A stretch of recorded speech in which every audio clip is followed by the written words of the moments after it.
সুউচ্চ হিমালয় পর্বতমালার উত্তর প্রান্তে অবস্থিত তিব্বত মালভূমি একাধিক কারণে বিশ্বখ্যাত। পৃথিবীর সর্বোচ্চ জনপদ থেকে শুরু করে দীর্ঘতম রানওয়েটির অবস্থান এই তিব্বতেই। শুধু তাই না, ব্রহ্মপুত্র এবং সিন্ধু নদের মতো একাধিক গুরুত্বপূর্ণ জলধারার উৎপত্তিও এই তিব্বত মালভূমিতেই। বর্তমানে তিব্বত রাজনৈতিকভাবে চীনের অংশ হলেও অতীতে তিব্বত সাম্রাজ্যের আধিপত্য ছিল পুরো পূর্ব এশিয়া জুড়ে। এমনকি 1930 সালেও চীনের কিছু অংশ দখল করে নিয়েছিল এই সাম্রাজ্যের সেনাবাহিনী। তাছাড়া বিশ্বের সর্বোচ্চ পর্বতশৃঙ্গ মাউন্ট এভারেস্ট থেকে শুরু করে সর্বোচ্চ মালভূমি পামির এই তিব্বতেই অবস্থিত।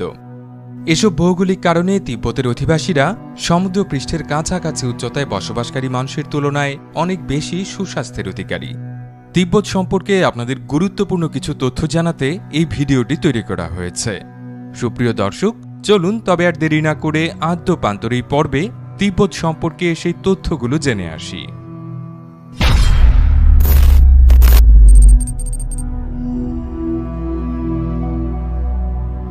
তিব্বত নামটির সাথে আরেকটি শব্দ এমনভাবে জুড়ে আছে যে তিব্বত নামটি বলা বা শোনার সাথে সাথেই তা আমাদের মনে সবার প্রথমে চলে আসে। আর সাধারণ জ্ঞানের বইয়ের কল্যাণে তিব্বতকে নিষিদ্ধ দেশ এবং তিব্বতের রাজধানী লাসাকে নিষিদ্ধ নগরী হিসেবে জানেন না এমন মানুষ খুব কমই আছেন।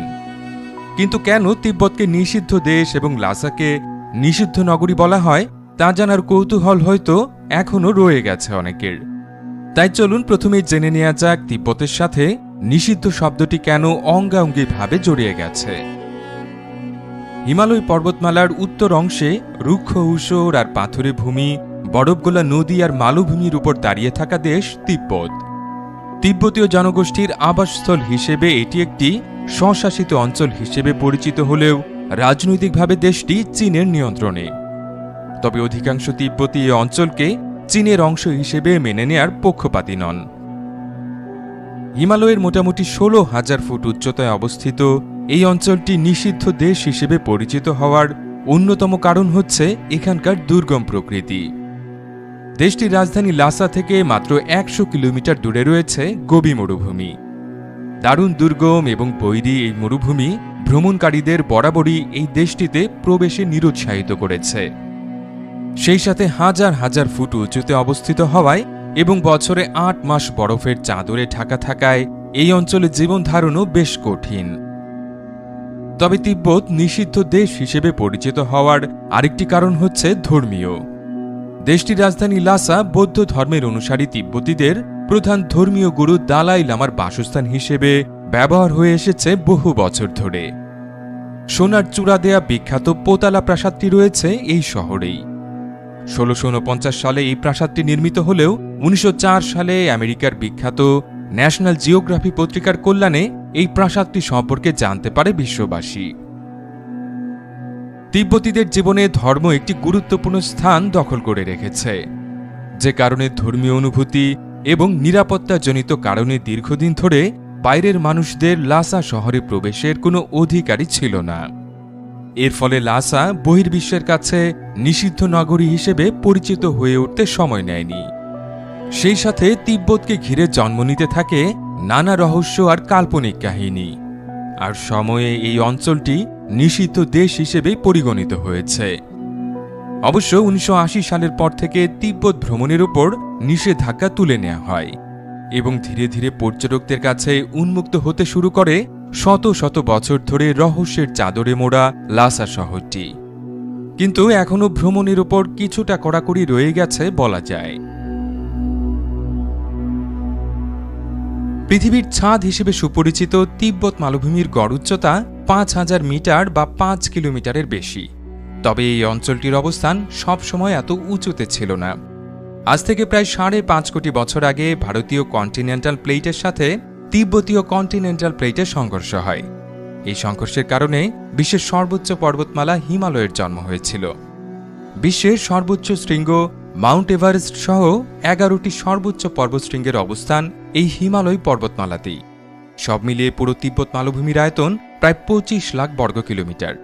তবে রাজনৈতিকভাবে তিব্বত হিসেবে পরিচিত এলাকাটির আয়তন 12 লাখ বর্গ কিলোমিটারের কিছু বেশি। একসময় তিব্বত একটি শক্তিশালী সাম্রাজ্য হিসেবে এই অঞ্চলে আধিপত্য বিস্তার করলেও বর্তমানে এটি চীনের নিয়ন্ত্রণাধীন একটি স্বায়ত্তশাসিত অঞ্চল হিসেবে পরিচালিত হয়। এর রাজধানী লাসা শহরে অবস্থিত। সমুদ্রপৃষ্ঠ থেকে এই শহরটির উচ্চতা ৩.৫ কিলোমিটারের বেশি হওয়ায় লাসাই বিশ্বের সর্বোচ্চ রাজধানীর অনন্য মর্যাদার অধিকারী। তিব্বত মালভূমি ও সেখানে বসবাসকারী স্থানীয়রা এই অঞ্চলের উচ্চতার কারণে বেশ কিছু রেকর্ডের অধিকারী। সমুদ্র পৃষ্ঠ থেকে উচ্চতা যত বাড়ে বায়ুমণ্ডলের চাপ তত কমে যাওয়ায় উড্ডয়নের জন্য উড়োজাহাজগুলোর অপেক্ষাকৃত লম্বা রানওয়ের প্রয়োজন পড়ে, যে কারণে বিশ্বের দীর্ঘতম রানওয়েটির অবস্থান এই তিব্বতে, যার দৈর্ঘ্য প্রায় ৬ কিলোমিটার বা ১৮,০০০ ফুটের বেশি। বিশ্বের দীর্ঘতম রানওয়ের মতো সর্বোচ্চ রেল লাইনটির অবস্থানও এই তিব্বতেই। চীনের মূল ভূখণ্ডের সাথে তিব্বতকে সংযুক্ত করা এই রেল লাইনটি অতিক্রমের সময় রেলগাড়িগুলোকে সর্বোচ্চ ৫,০০০ মিটার বা ৫ কিলোমিটারের বেশি উচ্চতায় উঠতে হয়। ওই সময় রেলগাড়ির প্রত্যেক যাত্রীর জন্য আলাদা অক্সিজেন সরবরাহের ব্যবস্থা করা হয়। পাশাপাশি প্রতি বগির জন্য একজন করে চিকিৎসক থাকাটাও বাধ্যতামূলক করা হয়েছে। তিব্বতের অধিবাসীদের মধ্যে যারা ৪,২০০ মিটারের বেশি উচ্চতায় স্থায়ীভাবে বসবাস করেন, তাদের শরীরে রক্ত প্রবাহের পরিমাণ সমুদ্রপৃষ্ঠে বসবাসকারী মানুষের প্রায় দ্বিগুণ। কারণ ওই উচ্চতায় বাতাস তুলনামূলক হালকা, তাই শরীরে অক্সিজেন সরবরাহের মাত্রা অপরিবর্তিত রাখতে বিবর্তনের ধারা এই বৈশিষ্ট্যটি তাদের জিনে সংযুক্ত হয়ে গেছে। সর্বোপরি তিব্বতে অবস্থিত বিশ্বের সর্বোচ্চ পর্বতশৃঙ্গ মাউন্ট এভারেস্ট মানুষ ১,০০০ বার অতিক্রম করেছে, কিন্তু এর তুলনায় ২ কিলোমিটার কম উঁচু একটি পর্বতের চূড়া এখনও মানুষের অধরায় রয়ে গেছে। কৈলাস নামক এই পর্বতটি একাধারে হিন্দু, বৌদ্ধ এবং জৈন ধর্মাবলম্বীদের কাছে পবিত্র হিসেবে গণ্য হয়। নৃবিজ্ঞানীদের গবেষণা অনুযায়ী এই তিব্বত মালভূমিতে মানুষের বসবাস শুরু হয়েছিল প্রায় ২৩,০০০ বছর আগে। কালের পরিক্রমায় অবশ্য এই জনপদের অধিবাসীরা চীন থেকে আসা অভিবাসীদের দ্বারা স্থানচ্যুত হয়েছিল। বিজ্ঞানীদের ধারণা অনুযায়ী এই অভিবাসনের ঘটনাটি আনুমানিক ৫,০০০ বছর আগে সংঘটিত হয়েছিল। তবে তিব্বতের বর্তমান অধিবাসীদের জিন কাঠামোয় সেই প্রাক চৈনিক সভ্যতার নমুনা পাওয়া যায়। রাজনৈতিকভাবে তিব্বতকে প্রথম ঐক্যবদ্ধ করেন সন্তোষ সেনগাম্পো। ৬১৮ সালে তার প্রতিষ্ঠিত সাম্রাজ্যটি সর্বোচ্চ ব্যাপ্তি লাভ করে ৭৮০ সাল নাগাদ। ওই সময় এই সাম্রাজ্যের আয়তন ছিল প্রায় ৪০ লাখ বর্গ কিলোমিটার। অর্থাৎ বর্তমান রাজনৈতিক মানচিত্র অনুযায়ী ওই সময়ের তিব্বত সাম্রাজ্যটি বিশ্বের ৭ম বৃহত্তম রাষ্ট্রের অবস্থান লাভ করত। এরপর চতুর্দশ শতকে এসে তিব্বতের সংখ্যাগরিষ্ঠ ধর্মের অনুসারীরা তাদের শীর্ষ ধর্মীয় নেতা দালাই লামাকে তিব্বতের শীর্ষ রাজনৈতিক নেতা হিসেবে বেছে নেয়। সেই থেকে ১৯৫০ সাল পর্যন্ত তিব্বত এই দালাই লামাদের দ্বারাই শাসিত হয়ে এসেছে। দালাই লামা সম্পর্কে খুঁটিনাটি জানতে এই ভিডিওটি শেষ পর্যন্ত দেখতে ভুলবেন না। ১৯৫০-এর দশকে চীনের মূল ভূখণ্ডে সফল বিপ্লবের আয়োজন করে দেশটির কমিউনিস্ট পার্টির সশস্ত্র যোদ্ধারা। ওই সময় কমিউনিস্ট পার্টির নেতারা তিব্বতের ক্ষমতায় থাকা চতুর্দশ দালাই লামার সাথে একটি চুক্তি স্বাক্ষর করেছিল। ১৭ দফা বিশিষ্ট সেই চুক্তি অনুযায়ী তিব্বতের রাজনৈতিক নিয়ন্ত্রণ চীনের হাতে থাকলেও দালাই লামায় স্বায়ত্তশাসিত অঞ্চলটির প্রশাসনিক প্রধান হিসেবে দায়িত্ব পালন করবেন। তিব্বতের অধিবাসীরা সেই চুক্তিতে সন্তুষ্ট না হওয়ায় তারা ১৯৫৯ সালে চীন সরকারের বিরুদ্ধে বিদ্রোহ করে বসে, যার ধারাবাহিকতায় চতুর্দশ দালাই লামা তিব্বত থেকে পালিয়ে ভারতের হিমাচল প্রদেশে স্বেচ্ছা নির্বাসনে চলে যান। সেখানে তিনি নির্বাসিত সরকার নামে একটি সরকার ব্যবস্থাও গঠন করেন। দালাই লামার এই স্বেচ্ছা নির্বাসনকে পুঁজি করে পুরো তিব্বত জুড়ে আগ্রাসী সংস্কার কর্মকাণ্ড চালায় চীনের কমিউনিস্ট পার্টি, যার ধারাবাহিকতায় তিব্বতের অন্তত ৬,০০০ উপাসনালয় ভেঙে ফেলা হয়। কথিত এই সংস্কারের আওতায় কমিউনিস্ট পার্টি নিয়ন্ত্রণাধীন চীনা সেনাবাহিনীর হাতে ২ লাখ থেকে প্রায় ১০ লাখ মানুষের মৃত্যু হয়। এই তিব্বত সহ বেশ কিছু ইস্যুতে ১৯৬২ সালে চীন ও ভারত সশস্ত্র যুদ্ধেও মুখোমুখি হয়েছিল। ১২ লাখ বর্গ কিলোমিটারের বেশি আয়তন বিশিষ্ট তিব্বতের জনসংখ্যা মাত্র ৩০ লাখ, অর্থাৎ এখানে প্রতি বর্গ কিলোমিটার এলাকায় গড়ে মাত্র ২.৫ জন মানুষ বাস করে। অথচ তিব্বতের উপর রাজনৈতিক নিয়ন্ত্রণধারী চীনে প্রতি বর্গ কিলোমিটার এলাকায় গড়ে অন্তত ১৪৫ জন বসবাস করে। তিব্বতে স্থানীয় সংস্কৃতিতে বিয়ে এবং অন্ত্যেষ্টিক্রিয়ার বিষয়গুলো বিশেষভাবে উল্লেখযোগ্য। এখানে সাধারণত এক নারী ও এক পুরুষের মধ্যে বিয়ে হয় না, বরং মহাভারতে পঞ্চ পাণ্ডবের ধারা অনুসরণ করে এখানে এক নারী পরিবারের সব ভাইকে একসাথে বিয়ে করেন। সমাজবিজ্ঞানীদের গবেষণা অনুযায়ী এই এলাকার জনগোষ্ঠীর অধিকাংশই দারিদ্র্য সীমার নিচে বসবাস করায় এই প্রথা প্রচলিত হয়েছে। তিব্বতের স্থানীয়দের অন্ত্যেষ্টিক্রিয়ার ধরনও একেবারেই আলাদা। এখানে মরদেহ পুড়িয়ে ফেলা বা মাটি চাপা দেওয়ার বদলে তা কেটে টুকরো টুকরো করা হয়, তারপর সেই টুকরোগুলো কোনো পাহাড়ের চূড়ায় রেখে আসা হয়। তিব্বতে প্রচলিত বিশ্বাস অনুযায়ী পাহাড়ে থাকা শকুনের পাল মরদেহের সৎকার ও আত্মাকে স্বর্গে নিয়ে যেতে সাহায্য করে। সমুদ্রপৃষ্ঠ থেকে তিব্বতের উচ্চতা অনেক বেশি হওয়ায় এখানে বিদ্যমান জীববৈচিত্র্য বেশ ব্যতিক্রমী। তিব্বত মালভূমি এলাকায় কয়েক হাজার প্রজাতির উদ্ভিদ দেখা যায়। এদের মধ্যে নাইনচি এলাকায় প্রায় ২৫০০ বছরের পুরনো একটি সাইপ্রেস গাছ বিশ্বখ্যাত। তিব্বতবাসীরা এই গাছটিকে পবিত্র বিবেচনা করে। তিব্বতের স্থানীয় প্রাণীকুলের মধ্যে তিব্বতীয় মাস্টিফ প্রজাতির কুকুর বিশেষভাবে উল্লেখযোগ্য। বিশাল আকৃতির এবং সিংহ সদৃশ এই কুকুরগুলো বিশ্বব্যাপী বেশ জনপ্রিয়। এছাড়াও আছে ইয়াক এবং একাধিক প্রজাতির হরিণ, তুষার চিতা, গাধা, লিংস, বাদামি ভালুক, সোনালী বানর, হনুমান এবং বাঘ। এই তিব্বত মালভূমি পাড়ি দিয়ে প্রতি শীতে লাখ লাখ পরিযায়ী পাখি সাইবেরিয়া থেকে ভারতবর্ষে পাড়ি দেয়। জানেন হয়তো তিব্বতকে বলা হয় এশিয়ার জলাধার, কারণ এখানে অবস্থিত গ্লেসিয়ার এবং বরফ গলা হ্রদ থেকে এশিয়ার বৃহত্তম একাধিক নদ নদীর উৎপত্তি হয়েছে। জনসংখ্যার হিসেব অনুযায়ী পৃথিবীর শতকরা 46%, প্রায় অর্ধেক মানুষই জীবন ধারণের জন্য এই তিব্বতে সৃষ্ট বিভিন্ন নদ নদীর উপর নির্ভর করে। এখানে উৎপন্ন প্রধান নদ নদীগুলো হচ্ছে সিন্ধু, গঙ্গা, ব্রহ্মপুত্র, ইরাবতী, সালুইন এবং মেকং।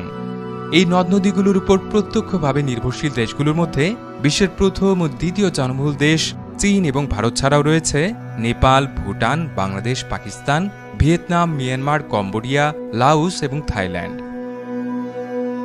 উচ্চতার কারণে তিব্বত মালভূমির আবহাওয়া বেশ শুষ্ক এবং শীতল। এই মালভূমিতে বার্ষিক গড় বৃষ্টিপাতের পরিমাণ 460 মিলিমিটার বা 18 ইঞ্চি। শীতকালে এখানে গড় তাপমাত্রা 5 ডিগ্রি সেলসিয়াসের মতো হয়, আর গ্রীষ্মতা বেড়ে দাঁড়ায় 19 ডিগ্রি সেলসিয়াসে। অষ্টাদশ শতকের পর গোটা ভারতবর্ষ ব্রিটিশ সাম্রাজ্যের অধীনে চলে গেলেও মূলত ভৌগোলিক কারণে তিব্বতকে সেই পরাধীনতা বরণ করতে হয়নি। এমনকি সেখানে সাদা চামড়ার মানুষের প্রবেশাধিকারও ছিল না। বিপত্তি বাদে যখন ব্রিটিশ সরকার একটি বিশ্ব মানচিত্র তৈরির প্রকল্প হাতে নেয়, তিব্বতের ভেতর প্রবেশাধিকার যেমন ছিল না, তেমনি জিপিএস আর স্যাটেলাইটের মতো কোনো প্রযুক্তিও আবিষ্কৃত হয়নি তখনও। ব্রিটিশরা এই প্রতিবন্ধকতা এড়াতে ভারতীয় কিছু ধর্মশিক্ষককে বিশেষ প্রশিক্ষণ দেওয়ার ব্যবস্থা করে। এই শিক্ষকদের 1 মাইল পথ অতিক্রমে ঠিক 2000 বার পা ফেলার প্রশিক্ষণ দেওয়া হয়েছিল।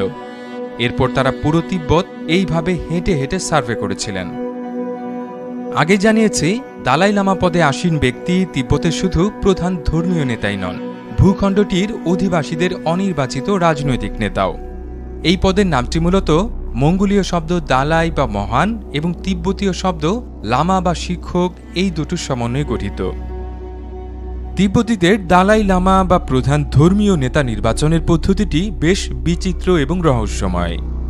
তবে দালাই লামা নির্বাচন না বলে বলা ভালো, দালাই লামার মৃত্যুর পর নতুন দালাই লামার খোঁজে বের হন লামারা। আর এক্ষেত্রে তারা বিশ্বাস করেন মৃত দালাই লামা ফের পুনর্জন্ম লাভ করেন। এজন্য লামারা কোনো একটা স্বপ্ন বা দিব্য দৃষ্টির জন্য অপেক্ষা করেন। দালাই লামার মৃত্যুর পর লামারা লাসা শহরের পূবে একটি পবিত্র হ্রদের ধারে ধ্যানে বসেন। সেই ধ্যানেই দালাই লামা নতুন দালাই লামার ছবি দেখান। আর সেই ছবির হুবহু শিশুটিকে খুঁজে বের করার জন্য জনাকয়েক লামা ছোট ছোট দলে ভাগ হয়ে তিব্বতের বিভিন্ন স্থানে অনুসন্ধান চালান। এভাবেই খুঁজে বের করা হয় নতুন দালাই লামাকে। আর এই নতুন দালাই লামার খোঁজে অনেক সময় বছরের পর বছর সময় লেগে যেতে পারে। তিব্বতের ইতিহাসে প্রথম দালাই লামা হিসেবে বিবেচিত হন পেমা দর্জি, যার জন্ম হয়েছিল 1391 সালে।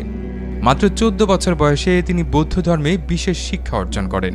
পঞ্চদশ শতকের শুরু থেকে তার হাত ধরেই দালাই লামা পদটি প্রচলন শুরু হয়। বর্তমানে এই দায়িত্ব পালনকারী ব্যক্তির নাম তেনজিন গ্যাতেসা। 1935 সালে জন্মগ্রহণকারী তেনজিন মাত্র 5 বছর বয়সে দালাই লামা হিসেবে অভিষিক্ত হন। তিনি তিব্বতের চতুর্দশ দালাই লামা। 2013 সালে যিনি তৎকালীন মার্কিন প্রেসিডেন্ট বারাক ওবামার সাথে যৌথভাবে বিশ্বের সবচেয়ে জনপ্রিয় নেতা নির্বাচিত হয়েছিলেন। 1959 সাল থেকে অবশ্য তেনজিন তিব্বতের বদলে ভারতের হিমাচল প্রদেশে স্বেচ্ছা নির্বাসনে বসবাস করছেন।